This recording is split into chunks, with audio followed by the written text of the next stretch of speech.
अस्सलाम वालेकुम दोस्तों, उम्मीद है कि आप लोग खैरियत से होंगे। हमारा आज का मौजू है व्हाट इज़ मैनेजमेंट। तो ये आप लोगों के ही कहने पे हमने इस तरह के मौज़ूआत रखे हैं जो हमारी समझ लें एक तरह से एकेडमिक्स जो है वो सीरीज़ चलेगी कि मैनेजमेंट है क्या, असल में काम करने का जो सही तरीक़ा है या काम को सही तरीक़े से करने की जो सलाहियत है वो असल में मैनेजमेंट का सबसे आसान तरीन जो है ना उसकी डेफिनेशन है कि हम काम को सही तरीके से करें। तो मैनेजमेंट क्या है? Performing of your job task, लेकिन अच्छे तरीके से भी होती है और बुरे तरीके से भी होती है। अच्छा, अब आता है इसमें दूसरा सवाल कि क्या मैनेजमेंट साइंस है या आर्ट है? देखिए, मैनेजमेंट जो है ना वो साइंस और आर्ट का कम्बिनेशन है। अक्सर लोग मुझसे कहते हैं सर क्रिकेट आर्ट है या साइंस? में कहते हैं ये कम्बिनेशन है, क्रिकेट साइंस भी है और आर्ट भी है। साइंस वो है जो प्रूव्ड है, सही है, जिसकी दलील मौजूद है, और जनाब आर्ट वो है जो आप अपने मन से चीज़ों को कर रहे होते हैं। तो साइंस में आप आधी चीज़ें मन से करते हैं, तो आधी चीज़ें तो प्रूव्ड है ना। मिसाल के तौर पर विकेट्स, इधर भी स्टैम्प्स 3 होती हैं, उधर भी 3 होती हैं। एक ख़ास फासला होता है जो 22 कदम के लगभग होता है। 11 खिलाड़ी यहाँ होते हैं, 11 खिलाड़ी ये होते हैं, उसका राउंड होता है, 6 बॉलों का ओवर होता है। सिक्सर कैसे होगा, 4 कैसे होगा, 1 कैसे बनेगा, ये ठीक है। वीडियो बनती है, रिप्ले होते हैं। तो ये सारी की सारी कितने ओवर के मैच है, सारी साइंस ही तो है जो पहले से है। और लेकिन आर्ट कैसे है? आपने बाउंसर पे छक्का मारना है, बाउंसर पे बैठना है या मुंह तुड़वाना है, ये आर्ट है। मुंह तुड़वाना भी तो आर्ट ही है ना। तो ये याद रखिए कि ये जो क्या है मैनेजमेंट, ये साइंस और आर्ट का कम्बिनेशन है। ये दूसरी अहम बात हो गई। तीसरी बात ये है कि इसके फंक्शंस कौन से हैं। इसके फंक्शंस के लिए बड़ा आसान है, हम इसे याद करना है POSLC, यानी planning, PO organising, POS staffing, फिर L लीडिंग और C कंट्रोलिंग। मैं अक्सर जब स्टूडेंट्स को पढ़ा रहा होता हूँ ये तो उनसे कहता हूँ कि फ़र्ज़ करें कि हम पिकनिक पे जाते हैं, क्लास हमारी पिकनिक पे जाती है। अब देखिए फंक्शन कैसे पूरे होते हैं। तो सबसे पहले तो प्लानिंग है। तो प्लानिंग करेंगे कि हमें जाना कब है, कैसे जाना है और कहाँ जाना है। तो फ़र्ज़ करें हम सी साइड पे जा रहे हैं दूसरे शहर में, तो हमारी प्लानिंग ये होगी कि हमने अगले इतवार को हमने समंदर की सैर करनी है जनाब, और पूरा दिन वहाँ गुजारना है। ये हमारी प्लानिंग हो गई। अब हमने ऑर्गेनाइज़ करना है, तो उसके हम टुकड़े बना लेंगे कि हमने इस प्रोग्राम में कितने जो है ना वो हमने चैप्टर्स रखने हैं। तो सबसे पहले तो यूनिवर्सिटी से परमिशन लेनी पड़ेगी कि उसके प्लेटफॉर्म से जा रहे हैं। फिर पेरेंट्स से परमिशन लेनी पड़ेगी क्योंकि लड़के लड़कियाँ भी जा रहे हैं। फिर तीसरा में बस का इंतज़ाम करना है, तो चौथा में खाने का इंतज़ाम करना है, तो पाँचवा में हट का इंतज़ाम करना है, तो छठा खेल वगैरह, खेल कूद के लिए हमें कुछ चीज़ चाहिए।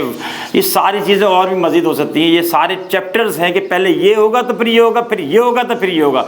लेकिन अगर आपने यूनिवर्सिटी की मैनेजमेंट से या पेरेंट्स से परमिशन नहीं ली तो अब आपका जो है ना खाना पकाने से कोई फ़ायदा नहीं, मना हो जाएगा तो प्रॉब्लम आ जाएगी। लिहाजा एक तरतीब जो है ना कि पहले मोज़े पहनने फिर जूते पहनने, इसी के नाम जो है ना ऑर्गेनाइजेशन है। फिर है स्टाफिंग। अब स्टाफिंग का मतलब कौन आदमी क्या काम करेगा। ये बहुत सारी किताबों में स्टाफिंग जो है ना ऑब्सोल्यूट कर लिया है, लेकिन ये अब भी अहम है। उसको उन्होंने HR में डाल दिया, लेकिन कोई बात नहीं, वहाँ भी पढ़ेंगे इसको। इसका मतलब ये कि वो जो कोने पे अच्छा स्टूडेंट बैठा हुआ है ना, वो माशाल्लाह से बहुत, वो डीन साहब का बेटा भी है और बहुत अच्छा स्टूडेंट भी है। उनका जिम्मेदारी है कि वो मैनेजमेंट से परमिशन लें, और उनकी जिम्मेदारी है कि पेरेंट्स से करें। वो बड़े पैसिव हैं, सब ज़्यादातर माँ बाप उसको पसंद करते हैं। और इनके बस जो है ना, इनके अंकल की बस है तो ये बस पकाएंगे। इनके दोस्त जो है वो खाने पकाते हैं तो वो खाने का इंतज़ाम करेंगे। उनके फादर जो हैं वो जनाब फला डिपार्टमेंट में काम करते हैं, उनकी हट है तो ये हट का इंतज़ाम करेंगे। इस तरीके से हम सारे के सारे जिसमें जो सलाहियत होती है, जो काम करने के लिए उसके लिए सूट करता है, हम वो काम उसको हम दे रहे होते हैं। इसके लिए अच्छा, इसीलिए फिर कुदरत ने मुझे जो है वो फैकल्टी मेंबर बनाया है, कॉर्पोरेट ट्रेनर बनाया है, और मेरे ड्राइवर को जो है वो ड्राइवर बनाया है।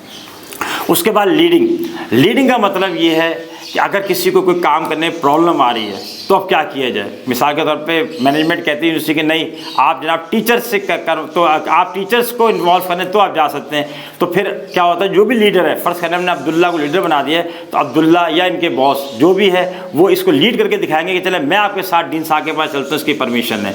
तो जहाँ जहाँ प्रॉब्लम में आते हैं, क्रिकेट की मिसाल मैं देता हूँ। क्रिकेट में देखें ना, जो 3 चौके लगते हैं तो फिर कप्तान जाता है और फिर बॉलर से कहता है कि यार बॉल को ऐसे नहीं ऐसे करें, उसके हिसाब से फिर रीसेट करता है फील्डिंग को। तो ये लीडिंग कहलाती है कि आप वो काम खुद करके दिखा रहे होते हैं, उसको मशवरा कर दे रहे होते हैं। और उसके बाद आ गया कंट्रोलिंग। कंट्रोलिंग का मतलब है जो कि कैसे कब तक करना है, कैसे करना है, कहाँ करना है, जो हमने वो बना रखा है स्टेशन उसके कि ये काम इस दिन तक हो जाना चाहिए, ये काम इस दिन तक हो जाना चाहिए। इसको हम इम्तहान ना बनाएंगे जिस दिन पेपर सुबह होगा तो रात को 9 बजे पढ़ने बैठेंगे, बल्कि हम हर चीज़ का कर रहे होते हैं हिसाब किताब कि ये काम हमें इस दिन तक, इस वक्त तक इसके ज़रिए कर लेना है, इसका नाम कंट्रोलिंग है। तो ये याद रखिएगा कि हमने जो है मैनेजमेंट बड़ी ज़बरदस्त है, इसके अपने अहदाफ होते हैं। और हम क्यों पढ़ते हैं मैनेजमेंट? इसलिए पढ़ते हैं ताकि हमारी गवर्नेंस अच्छी हो। अभी मैं कुछ अर्से पहले एक सोसाइटी में गया तो मैंने देखा कि जो मेन रोड से एक्सट्रीम सीधे हाथ पे जो इलाका था उनकी जनाब जो रोड्स बन रही थी, मुझे बड़ी खुशी हुई। वो रोड्स बनने के बाद फिर जो बी रोड्स थे वो उस पर बी रोड्स बननी शुरू हुई तो वो 2 इंच ऊपर थी। इसका मतलब है अब उन गलियों का पानी बी रोड पे नहीं आएगा जब तक कि 2 इंच भर नहीं जाएंगी गलियां। उसके बाद जब मैं मेन रोड पे गया तो देखा कि जब कुछ अर्से बाद मेन रोड बना और वो बी रोड से भी जो है 4 इंच नीचे था। इसका मतलब है कि जब तक बी रोड जो सोसाइटी में 6-8 हैं, जब तक वो 4 इंच नहीं भर जाएगा बारिश का पानी, जब तक वो मेन रोड को क्रॉस नहीं कर सकते। ये गवर्नेंस हमें अच्छी मैनेजमेंट से जो है वो क्या करती है, गवर्नेंस इस अच्छी मैनेजमेंट को लेके चलती है और ये मसाइल हमें नहीं होते। अपना और चैनल का बहुत सारा ख्याल रखें। ये आप उनको ज़रूर भेजें वीडियो कि जो मैनेजमेंट पढ़ रहे हैं या अच्छी पोस्ट पर बैठे हैं। बहुत बहुत शुक्रिया। अपना इस चैनल का ख्याल रखें। अल्लाह हाफ़िज़।